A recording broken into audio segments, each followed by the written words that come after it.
is our dual loop inverter control by outer voltage loop, and again generating current.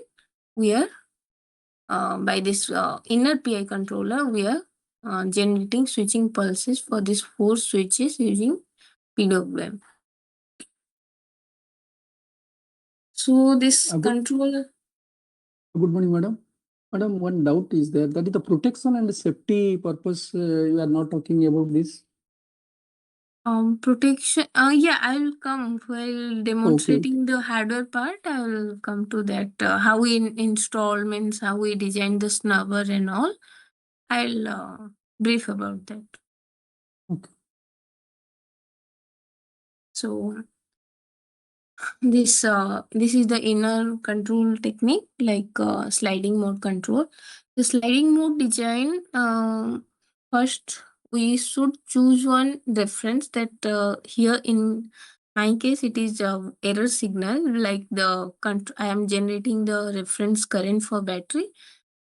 As choosing, after this error signal, we are defining a sliding surface that depends on our sliding equation. Like here in this case, I have this is my sliding surface S dot, which is represent lambda E dE by dt. Actually, this E dot is derivative of error, and this error.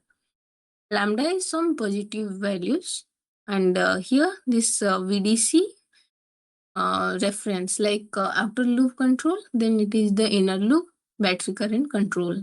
This is I have defined my sliding surface. So after defining sliding surface, then sliding design controller. So this controller is designed like U is the control input. Here I have designed. Yes. Anyone saying something? No, you can mute her. You can mute her. Okay. So this using this signum function, I have designed my controller, that is my control input U, based on this sliding surface, whether it is greater than 0 or less than 0. You can choose your own sliding control law, like greater than 1 or less than -1. So it totally depends on how you choosing your sliding surface. Then this is the generation of control input. Then system dynamics. For in my case, the system dynamics is this E integrate S equal to E integration of E dt. I am choosing the error. Then generation of this output duty cycle to trigger my switch of this bidirectional DC-DC converter. This is the elliptical path of this sliding mode control, that how it converges with respect to this is like plotted in x-axis. I have taken the error, and y-axis the derivative of this error. Then this is some of the modeling. I have considered the PV as single diode model, and the equations, corresponding equations are represented like PH is the photocurrent, ID is the diode current, and I will be equal to I phase minus ID minus ISH. So this again I am representing this equation 1 in form of 2, like where the VT is the thermal module voltage, I phase will be defined by equation 4, and VT is defined by equation 3, where T is the temperature, RS is the module resistance, that is the series resistance, K Boltzmann's constant, NS is how many number of cells have connected in series, IPS is the photocurrent, as I told, and I naught is the saturation, and A is the diode ideality factor. Then for battery system, the battery system I have modeled using a control voltage source, like this E with a internal resistance. So this is my B battery and I battery, which are and represented by this equation 1. So here is the no load voltage. Battery capacity will be defined by Q, and K is the polarization of this voltage. Then again, this equation 213 represents based on this battery charge equation, whether it is less than I reference current is less than 0 or it is more than greater than 0. Then coming to biomass and wind system, this biomass here in our campus itself, we have installed biomass. Its capacity is around 10 kilowatt, but we are operating at maximum 1 kilowatt. As I already told, I have designed all this circuit with PCB. So its capacity, if we increase, then it would be, it can't handle. So maximum we have gone up to 1 kilowatt. So this biomass plant, its basic modeling, like we are we are putting some dung, like some wooden, like what I can say, some wooden wastage or anything like that. So, and with a gas scrubber inside it and humidifier, they will generate the steam, like steam kind of, and that will generate electricity from itself. Inside there is a generator, so directly we can get the supply and operate our converter. So total gas yield will be defined by this equation 0.0036 into total dung availability, and this energy generated will be defined by this equation in total gas availability into CV into efficiency divided by 860. CV is the calorific values. And for wind system, we have considered a motor generator set, because as we can't create here the real world wind turbine platform, so that we have considered a motor generator set. This is the mechanical power available, like P watt, defined by equation 5. P watt will be equal to half rho A V Q. B is the wind speed, rho is the air density, and A will be the swept area of the turbine blade. Then this tip speed ratio lambda, defined as equation 6. R defines the radius and W defines the turbine angular speed. And total what actual power we're getting is mentioned in equation 7. CP is our wind power coefficient, which depends on various constant values that we have chosen based on our requirement, like C1, C2, C3, C4, C5, and C6. And this, then coming to this pico hydro. Similarly, pico hydro also we have a model by using a motor generator set. So that, but its actual model is like this. From river or forebay, we are keeping the water at a certain height, and by rotating the turbine by this water flow, we are generating the electricity. The main equation is the P equal to PPH, that is the pico hydro power, is defined by efficiency into G into Q into H. So this G is the acceleration of gravity, and Q will be the rate of power flow, and H is the efficient water head.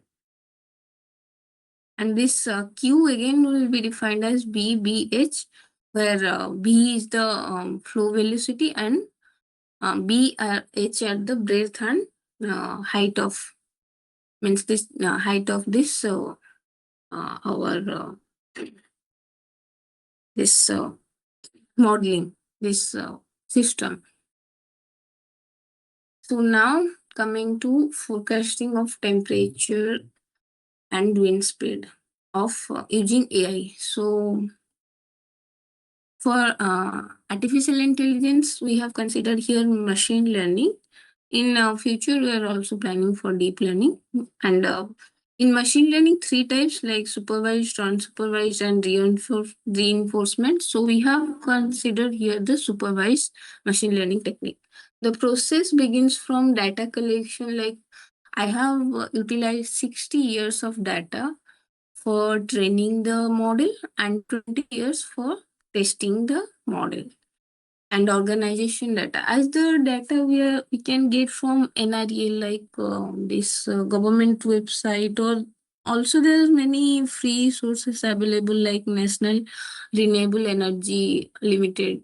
Like that you can get the data, but they are giving us the raw data. Like if you need hourly data or daily or monthly, so it depends on you how you organize the data. Then this model building, like I have considered four kind of model for my training purpose using this machine learning. Then results, analyzing the results, whether we are getting the least error or not. If we are not getting, then we can retrain the model. Then coming to data visualization, and as I told, if our results are not satisfactory, we can retrain the model and transform into visual results. This is the process followed, starting from training data, then using some machine learning model, that which model you are choosing, like random forest, support vector machine. That depends on you how what model you are using. Then after processing of the data, we are predicting the values. Like for my case, it is wind speed and temperature. Then correct output result. If we are getting the false result, we can retrain and this whole loop will be repeated. These are the um, comparison between actual and predicted values for temperature and wind speed. Like this here, this is for temperature and wind speed. This table represents the absolute mean error which I am getting. Like I have implemented four ML models like linear regression, decision tree, random forest, and support vector regression. So for temperature prediction, I'm getting the minimum error using this support vector regression, which is 3.36. So it can also vary in your case, like what kind of data you are choosing, what is your model. So it will be based on your requirements. And similarly for wind speed, I'm getting the minimum error in case of linear regression, like 1.96. I have also implemented all other models, but which value is you are getting minimum error, that I have considered the optimized values. Now coming to my optimization of my control parameters. I have chosen the PI controller at the outer loop. Like for my voltage control, there I am optimizing my KP and KI value using some multiverse optimization. Actually, I have implemented using three algorithms like multiverse, whale optimization algorithm, and gray wolf optimization algorithm. All these three optimization algorithm I have considered. So here I'm going to explain a little about this multiverse optimization. So concept. So this multiverse optimization is basically relies on like multiple universe, how they interact or collide each other. Like it's the Big Bang theory that causes a birth or destruction of a universe. So three main concepts like white hole, black hole, wormhole. This first figure is a white hole, which can produce another universe, black hole, that can absorb or destroy any other universe. And this wormhole, it basically works as a tunnel between this black hole and white hole. And the principle, like operating principle, is Rowlett wheel mechanism. This is the complete flow diagram. At the initial stage, we do the initialization process of these parameters like wormhole existence probability, TDR, that is traveling distance rate at the rate which the universes are traveling, and some random numbers also will initialize. Then after sorting all this universe, we'll find one normalized inflation rate for all the universe, and this fitness function of all universe will evaluate. Then I equal to the black hole index. We'll initialize I equal to 1. Then keep on updating this WEP and TDR. Similarly, again, we need to update this white hole index, that is J. Then R1, we will select one random number, that is you can choose from 0 to 1. 0 to 1 is the best value for this algorithm. You can go for other values as well.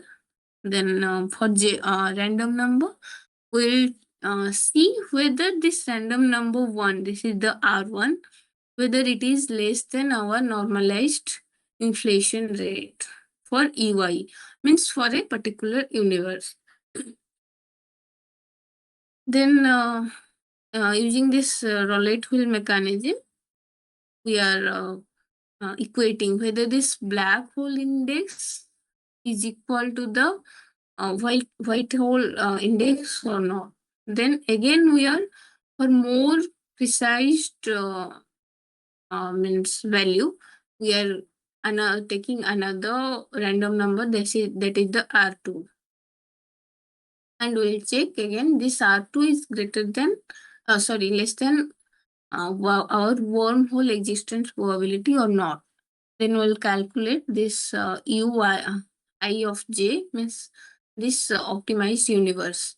Then we'll increment J and check whether J is greater than the number of object or means universe.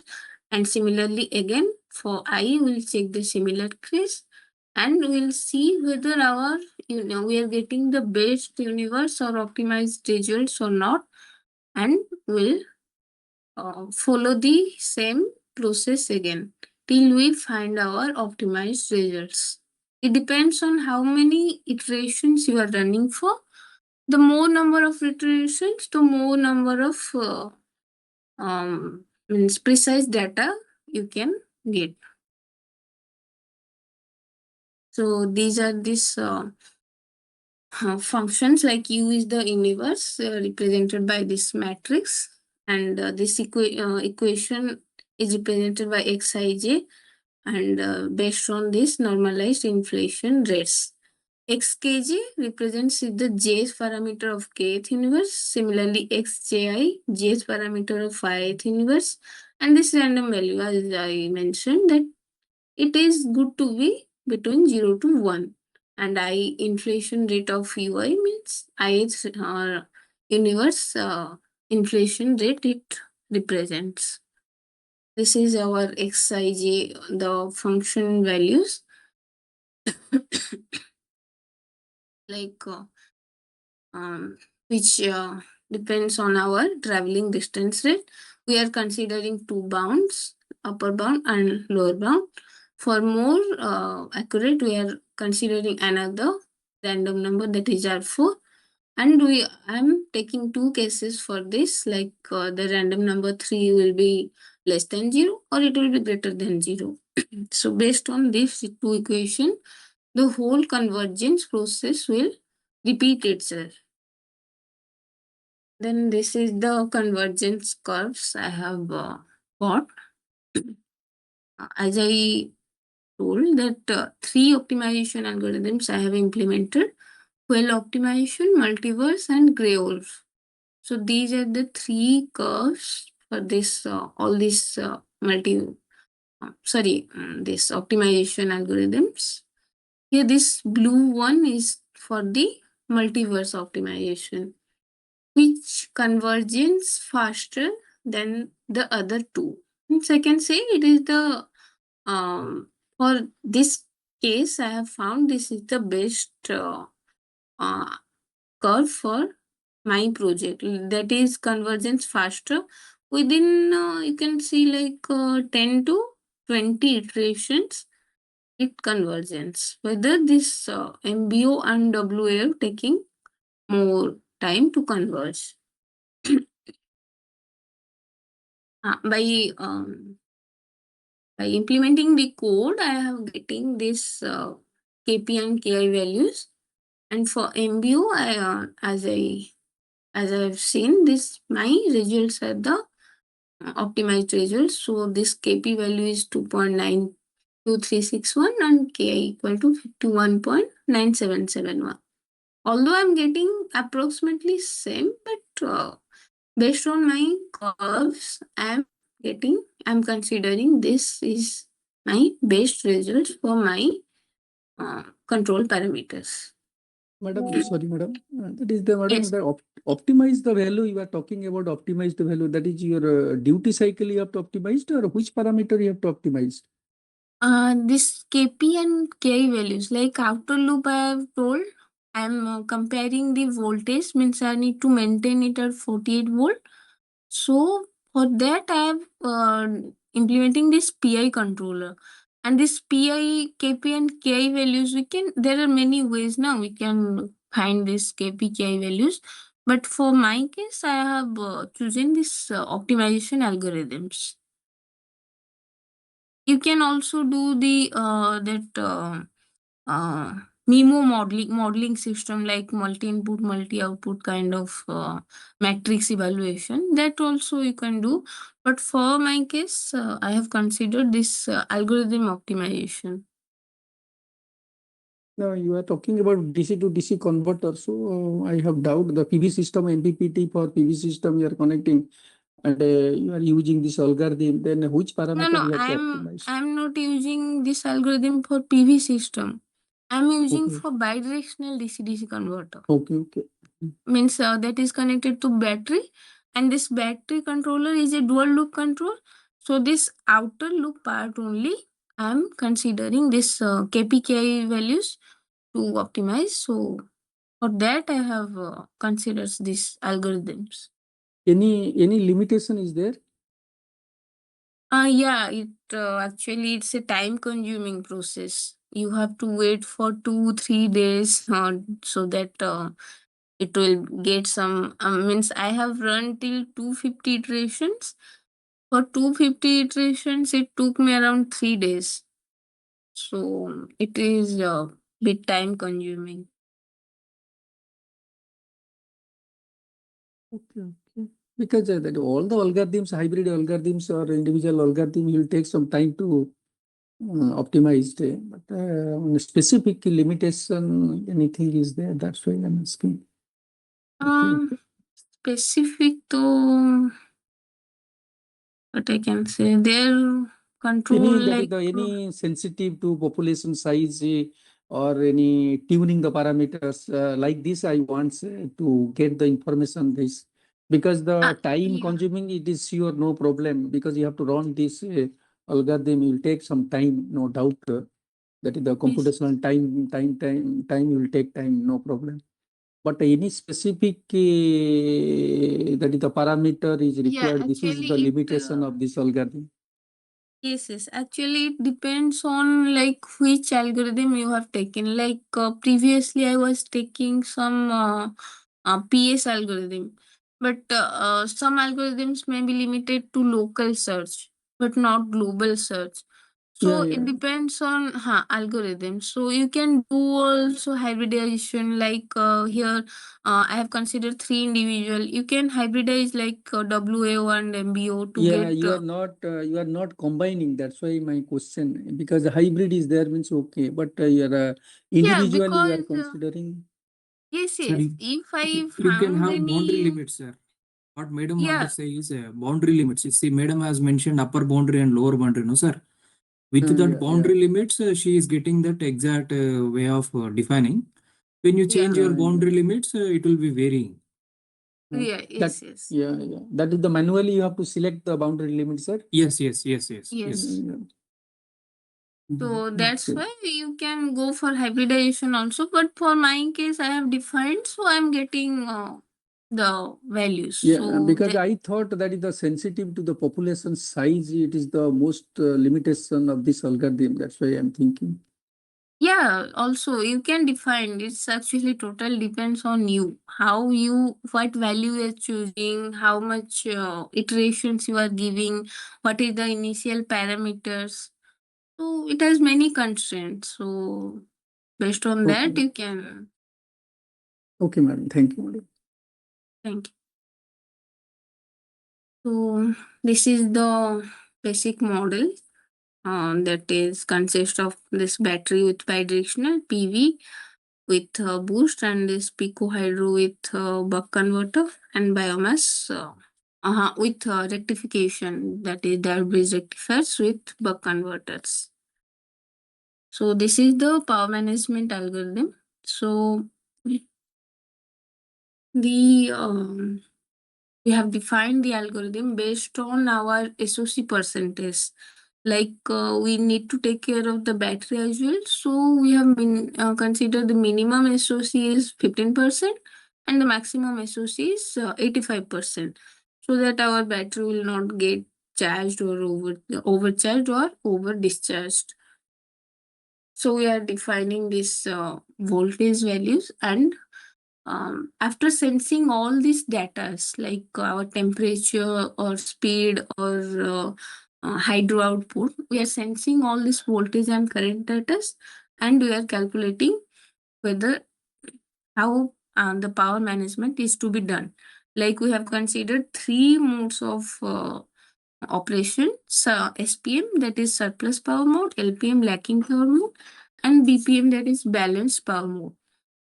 Surplus means if our generation exceeding the load demand, and lacking if it is less than, means generation is not able to supply the load completely, and balance means when our generation is equal to this lacking power mode.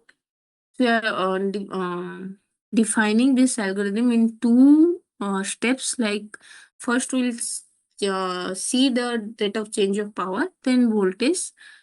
If it is satisfied, then we will calculate our voltage parameter, like how much power it the source should generate, or how much the battery should supply, and will um, means, run this code again and again until we defining the modes of operations. Like these are some of my outputs I'm getting. Here in first case, I'm having this my PV power, this pink color waveform. This is my PV power. Here my DC and AC load both are constant. Like my but and for each case I'm mentioning like three states: battery charging, battery discharging, and battery is idle. Where when battery is supplying no power, like you can see, this is the zero, means this output is zero, and battery charging means here it is negative, and discharging means here it is positive. Similarly for this case also, battery idle, battery charging, and battery discharging. And my DC load is same. This is the purple, and AC load is also the same. Here in second case, I'm varying the DC load, DC load, and but AC load is remain constant. And here this PV power I'm varying from 300 to 200 and to 150. So this load is constant, but total load will be 550 watt. Then to satisfy this load, and for this battery is negative, means it is consuming. So to satisfy the load, my PV is supplying 300 and my wind is supplying 350. Similarly, for from 0.6 to 1 seconds, also this PV supplies 200 and my wind supplies 350. And for third, that is battery discharging case, PV is supplying 150 and wind is supplying, that is remain constant as 350. And coming to this case, this is my load varying case, this is my source varying case. Here I was varying this PV power, and here I am varying this load power. So for this load power, I am varying from 500, 550, 500 and 400. So, and this AC load is constant, and my battery will be my battery will take care of this load demand based on my source availability. And my PV is supplying 380 watt. My wind is supplying 380, and my PV is supplying 220 watt. This pink one. So to satisfy this load of 550 plus 100, and my then PV is supplying 220, wind is 380, and my battery is supplying 50 watt. Similarly, from 0.6 to 1, my load will be 600. 5 plus 100, 600, and battery contribution is 0. So these supplying 220 plus 380. And after 1 second, my load demand decreases a little bit. So this PV is supplying 380, and battery also starts consuming by 100 watt. So my uh, wind is remain constant like 380, and PV will supply 220 watt. So these two cases I have shown here, and this is my DC link voltage. It's control. I have control these three techniques I have mentioned: PI, SMC, and PI SMC. That is the dual loop control. So for the better results I am getting for this hybridization, like PI plus SMC, this curve I am getting without. Now it has less time to attains its maximum value. Madam, one doubt, madam, please. Yes. Battery discharging and battery that is the charging, you are not talking about SOC and SOH. Yeah, actually, I have shown in the next slides. Here, I have not shown because I have considered two types of sources. Okay, here I have taken AC load with wind. In next case, I am coming where I have taken this biomass and hydro. There, I have taken only DC load. So I'll coming to the here I can show also this SOC percentage, but I have not shown. So it is, but with means while implementing, we have considered this SOC. Okay. And so this SOH? no SOH I have not done the results with the analysis, but SOC percentage I am taken care, because if SOC is taken care of, definitely SOH will be fine. So into that much deeper battery operation I have not gone into, but SOC I have considered. Okay. Now, how you are estimating the SOC? That's why I have doubt. That's Estimating means I have fixed some, like I have told na SOC minimum and SOC maximum I have considered. Below no. this, How you consider that is the you cannot blindly you cannot consider like this. How you are as your experimental data based on data. I am sir. I am selecting this level and this level. That's why because yes, it can find, like you can consider 5% also you can consider. For my case, safer side, I have considered 15%. So Okay. there is no like bound, means That is the limit depends that. upon the battery capacity. You are considering Yes, 15%.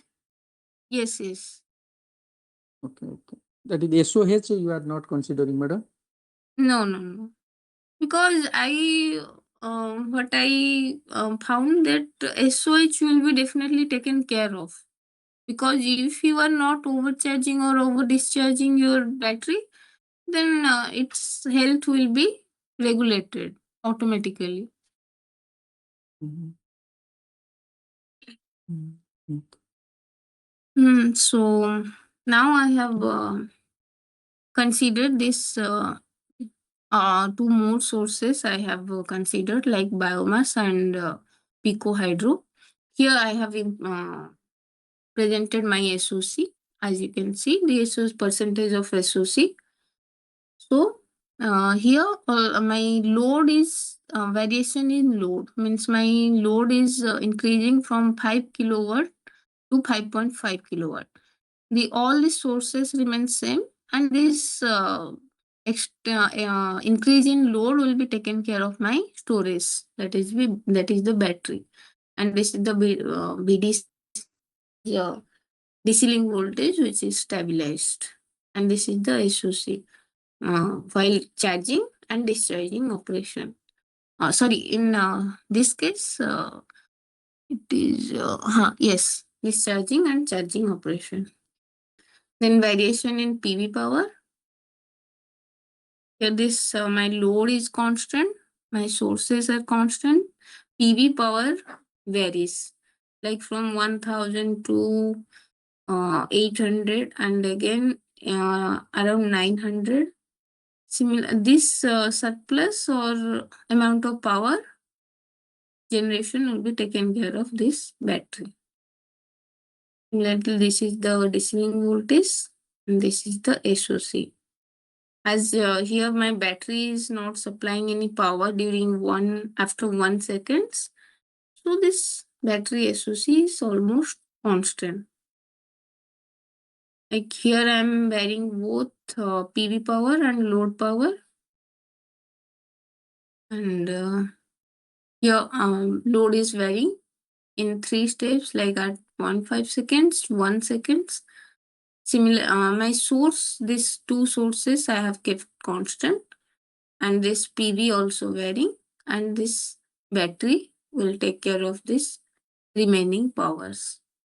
This is my DC link voltage, and this is the SOC. Now variation in pico and biomass. Till now I have considered these two sources as constant. Now I am varying these two sources in a complementary way.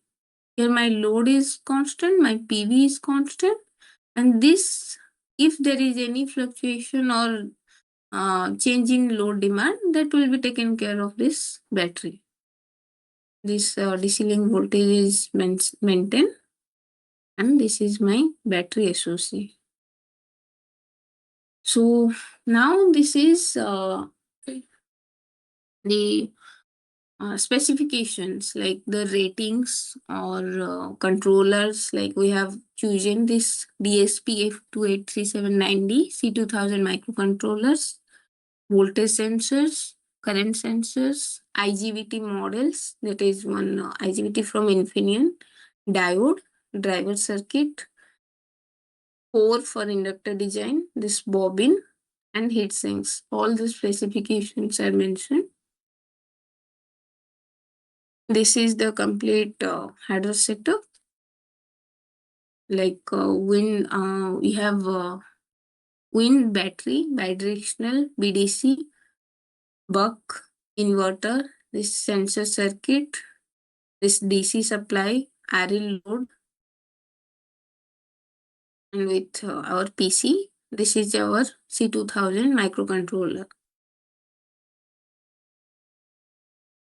Then coming to C2000 controller, I'm giving some brief ideas regarding that.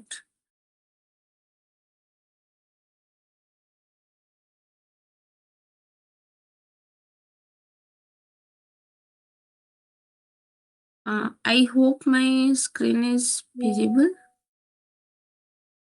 Yes.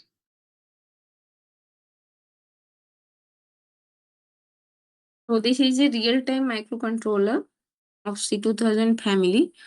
A brief idea I'm going to give that it consists of GPIO module, ADC and DAX, and EPWM. So this is basic working of this controller, like from it can do sensing, control, processing like arithmetic operations, and with interface.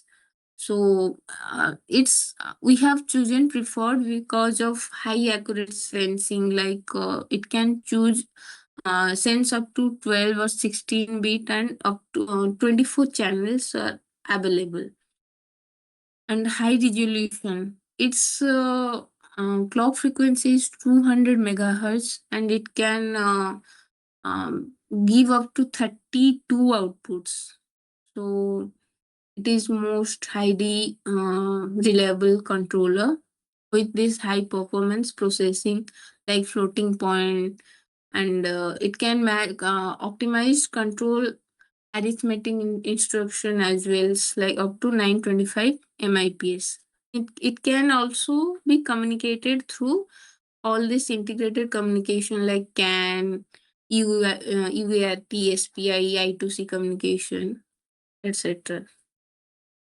This is why we have chosen like we can see the plot like it has more than 600 MIPS with more flash size up to 1 MB. So this is where we stand. This TMS 320 F28 3790 microcontroller. Yeah, its clock frequency is 2 megahertz, and it's a 32-bit processor, floating point controller with trigonometric math input already installed within it. We can do any kind of arithmetic operations. Its memory like 51 KB and or one another kind of like 172 KB of RAM. And this is the system peripherals like two kinds of external memory systems, dual 6-channel dual direct memory access controllers, 169 individual programmable, 2 CPU. It has 2 CPU and each has 14 peripheral units. These are some communication peripherals like USB debugging, as well as 2 control area network, high speed up to 50 megahertz it can produce, multi-channel serial ports for communication, serial communication. Like for my case also I have implemented in interface with MATLAB, like embedded system. You can also do by coding. It has its own software like CCS Ware, CCS Code Composer Studio, or C2012. So I have done using the interface with my MATLAB so that I can generate the EPWM pins through this controller and fit to my converters. These are some of the subsystems like 4 ADCs and one simple and whole on each ADC. It can operate in both modes like 16-bit mode or 12-bit mode. So these are some of enhanced control parameter like 24 pulse width modulation channels, pulse width modulation channels. That is deadband support. Deadband support is like when we operate inverter, we need some time gap between on and off of the first leg to the second leg, or otherwise the whole converter will be short circuit. That comes the concept of deadband. And 6 ECAP modules, enhance 3 enhanced quadrature encoder pulse. All these features. This is how it looks. This is the C2000 control launchpad. Here, these are the GPIO pins. These are the EPWM pins.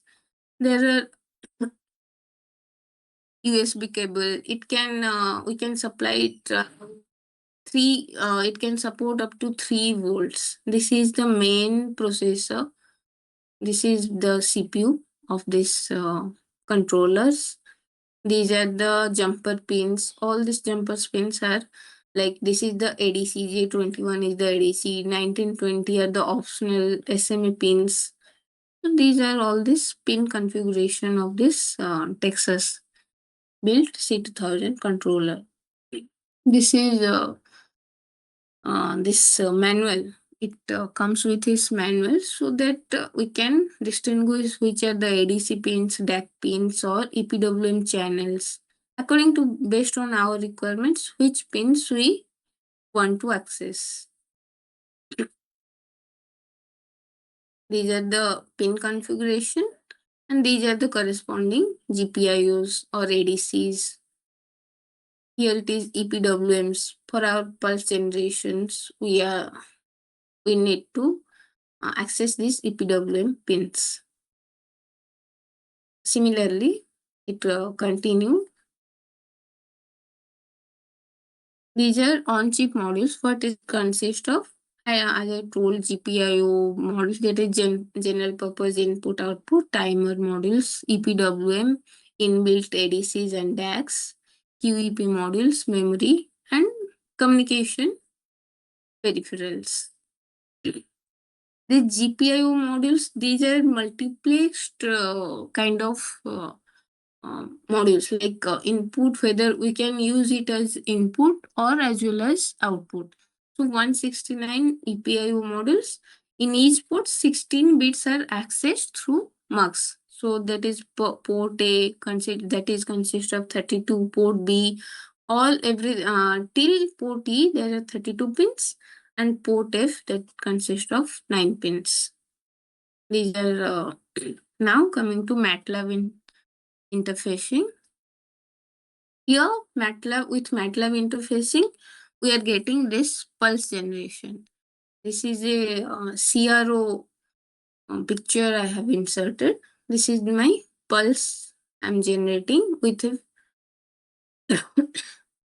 with this interfacing of MATLAB. So any kind of waveforms like sawtooth generator, we can also generate using this C2000 controller. This here also EPWM, with this EPWM channels, we can use like our SPWM here, how we implement in MATLAB also, here we can also implement. This is its internal architecture, like clock, compare registers, it compare logic, some time-based counter also. It has action qualifier with deadband, period register, EPWM chopper, trip zone, with some digital compare circuits. Here, this TPWM is calculated as this formula. This is TB pair D plus 1 into TB clock. This TB clock is the time span with one step, like it goes from 0 to 1. This is if we choose up counter in our controller, and this is how we get the pulses if we choose the down counter. This is the TBCTL, this is TBPWM, and this is the TBPRT. And obviously our function will be 1 by TPWM. This is if we choose both up and down counter. The formula will be, there will be a little bit change in this formula. So based on that, we can calculate. This is the system clock. System clock frequency is 200 megahertz. And HSPC clock, that is we have chosen according to it, based on your requirement. You can choose your clock division and HSPC clock. This is our action qualifier. So first 15 to 12 bit are reserved. After that, we are comparing our counter and we are generating our pulse. Like 00 means do nothing, 01 clear, 10 set, 11 toggle. Based on this, it will generate our pulse. How means what command will give? Based on that, it will generate our like triangular, sawtooth, or whatever we require. Like here, this is EPWM A and this is EPWM B. These are some of the pictures of these converters. Again, this is some references. That is a Texas Instruments product. So you can find more about at their website. This is laboratory section. This is the first lab section. Here I am explaining the pulse generation of a single converter. Later I will show for the whole microgrid system.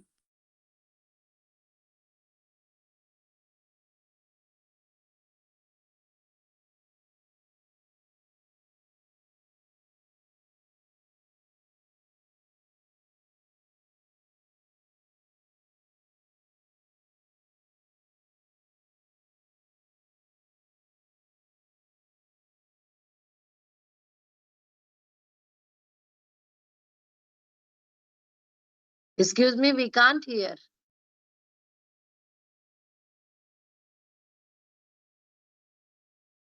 Okay, I am explaining. You just see the video.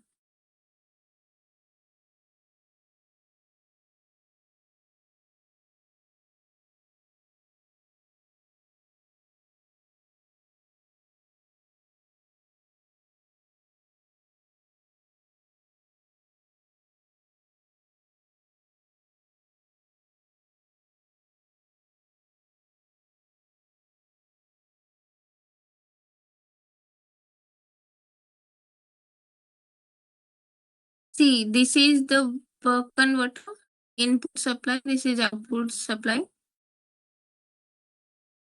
DC power supply, here my input is coming, here my output. Input capacitor. As input side, there is no need of higher capacitor value. So this is a small capacitor. And this is my output capacitor. And this is my IGBT installed with its heat sink for protection. This is snubber. Someone was asking about protection, I think. This is the snubber. Means to protect the switch from any dV by dt surge, like instant spike. There should be instant spike. So we have connected this snubber. You can there is various literatures you can find for snubber design, how to design the snubber to protect your switch. And this is the heat sink. CR, as I already described, CR101A. This is the specification of this heat sink. So this is my complete switch and its protection.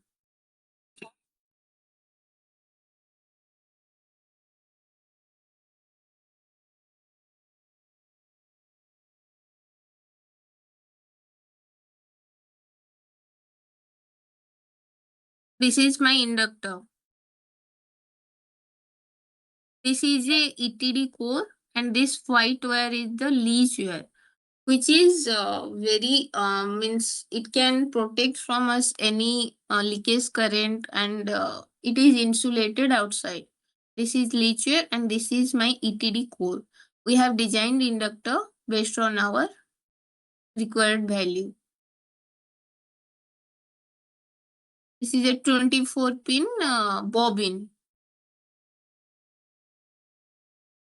And we have designed it for around 25 kilohertz, and this value is around 700 to 800 microhenry.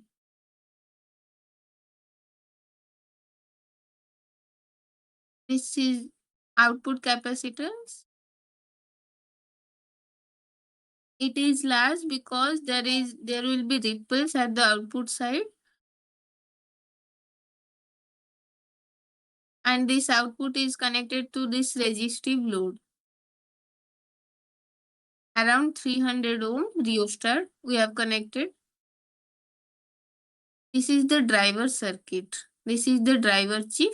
The specification I already mentioned. This is a converter circuit. This is whole driver circuit is controlled through this C2000 microcontroller. And this driver, from this driver, I am feeding gate pulses. As you can see, these three colorful wires I have connected through to my switch, that is IGBT, to provide this gate supply.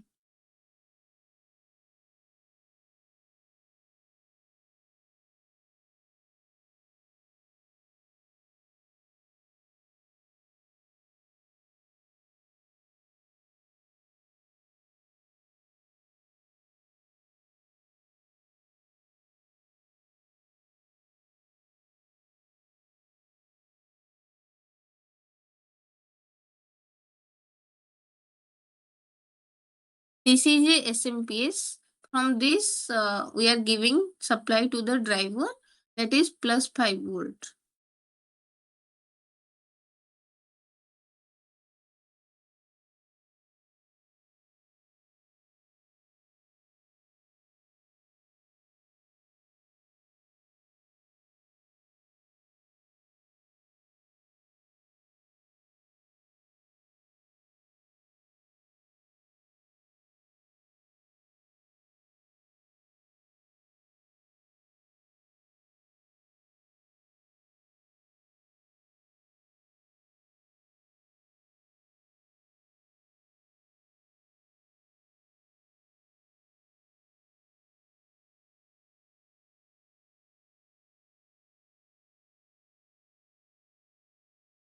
See, this is my MATLAB to C2000 embedded, means interfacing. I have interface this. This is the EPWM block.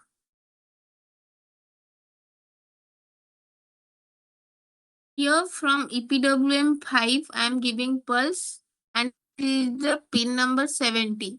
I have described the pin numbers. Hello, can I ask one question? Yes. So, for your components, when you are touching, does it require ESD, electrostatic discharge? Usually, we wear like a wristband. Sometimes we get socks. Yeah. Okay. Okay, But thank you. it is kind of protected, means see, this controller. But from our converter, sometimes we get this leakage current. Yeah, maybe particularly when you are touching IC pins. Otherwise, if the PCB is coated with something else, then there should not be an issue. Yeah, Okay, yeah. maybe all ICs may not require that much ESD. That depends maybe on your room environment. Yes, yes. Thank you. Okay.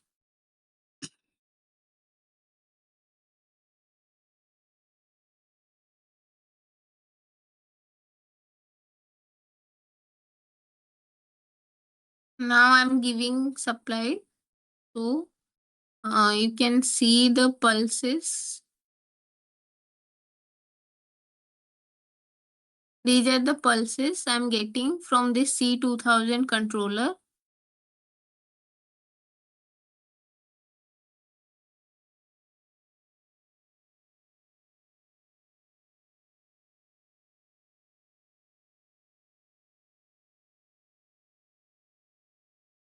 This I'm generating a pulse of 25 kilohertz with 0.4, I think.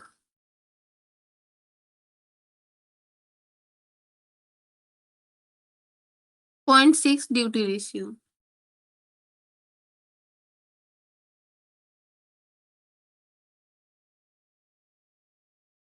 After generating the pulse, we are feeding. Now I am switching on the supply. This I have 10 volt supply I am giving.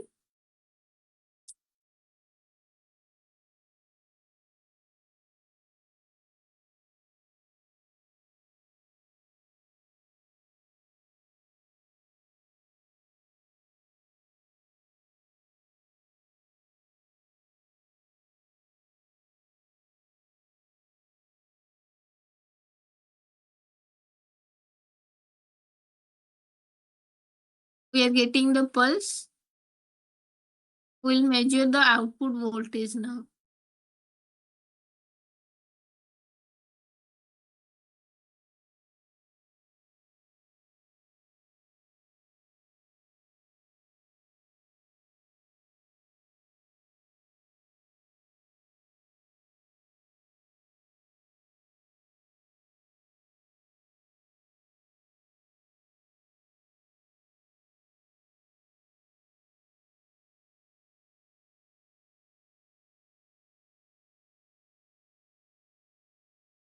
So this is a buck converter with 0.6 duty. I'm getting around 6.62 volts.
So this I have explained for this single converter working.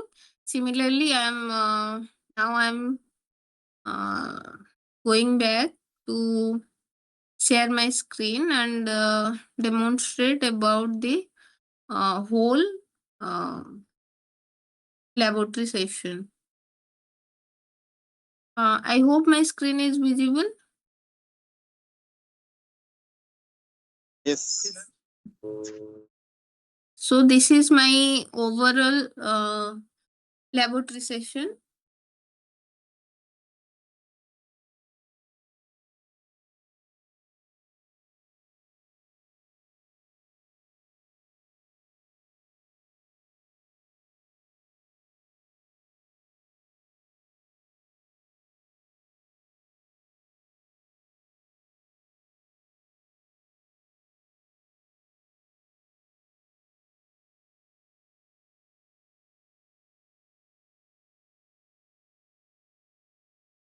So this is a complete my microgrid setup consists of all the sources PB, biomass and picohydro.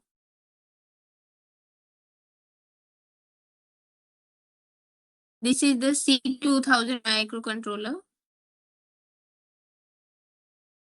This is the whole microgrid setup. And I am controlling with this embedded system, like I am feeding the pulses to this MATLAB and C2000 interface.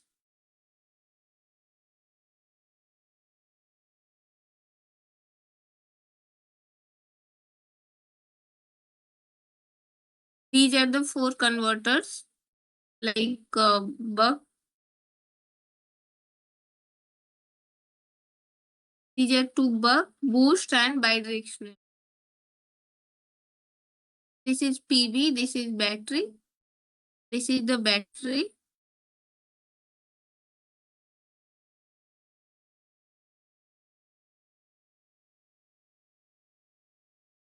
Two buck are for biomass and picohydro system.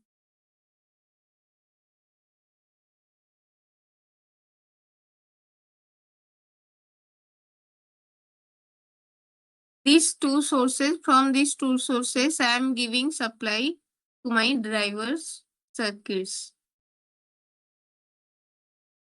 And we have installed this biomass plant outside our department. Similarly, PV on rooftop. And for picohydro, I have taken this motor generator set.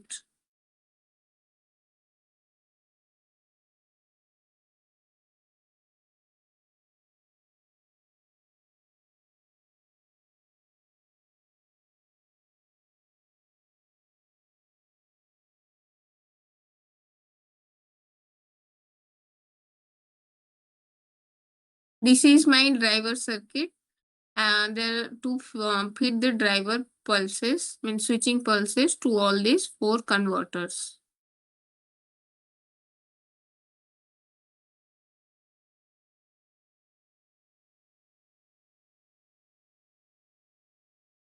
This is my sensor board. It consists of various voltage sensors and current sensors. I have already mentioned its specifications.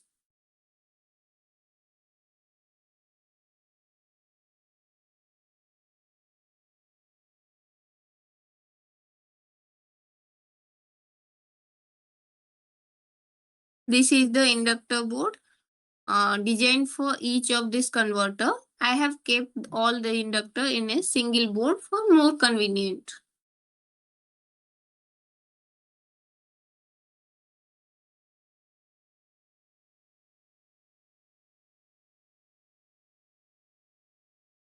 Now I'm going to explain each individual part.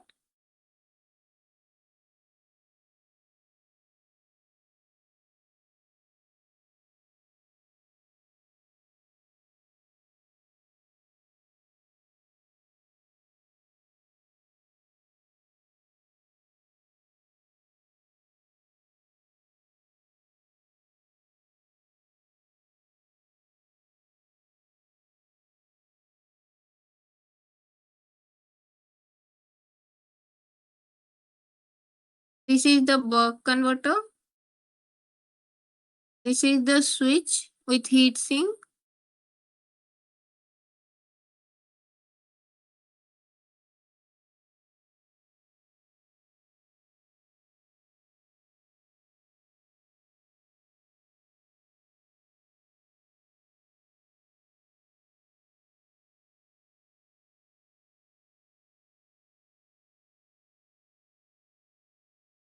This is another buck converter.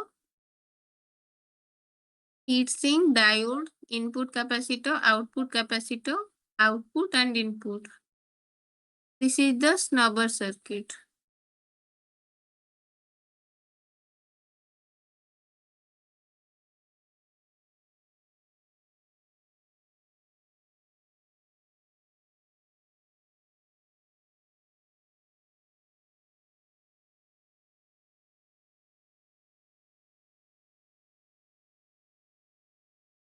As this hydro and biomass are AC, so after rectification, we are feeding to the DC-DC converters.